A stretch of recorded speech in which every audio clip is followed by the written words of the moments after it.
J'ai un certain nombre de personnes qui me disent: «Mais moi, j'ai beaucoup trop de hamsters dans la tête. J'arrive pas à méditer, j'arrive pas à rentrer dans le silence, c'est pas possible, ça tourne en rond».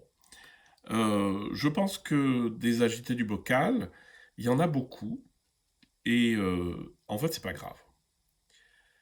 Je vais essayer de vous expliquer comment ça peut se structurer pour, comprendre que c'est pas une fatalité, que c'est on peut très bien s'en sortir, qu'on pense beaucoup trop ou qu'on pense pas assez. C'est toujours la même question, c'est comment, en fait, séparer le mode penser du mode être.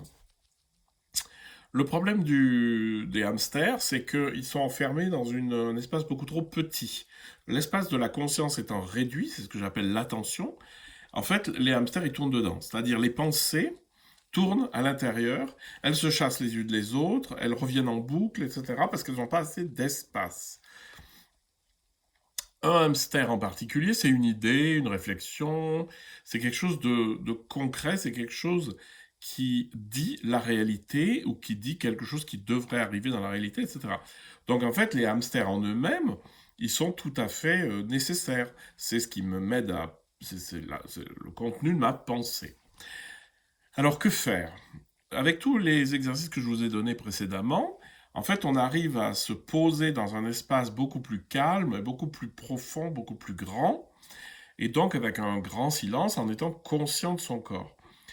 Et bien justement, à l'intérieur de cet espace, comme l'espace a augmenté, finalement, les hamsters, ils sont beaucoup moins enfermés dans un petit machin. Et donc, en fait, ils sont beaucoup moins agités.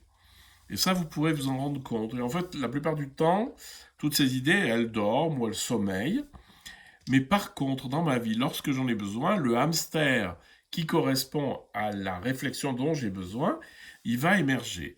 Voilà, donc si vous avez beaucoup de hamsters, si vous vous considérez comme un ou une agité du bocal, n'ayez pas de crainte, vous arriverez au silence intérieur, vous arriverez à vous poser en vous-même dans un grand calme.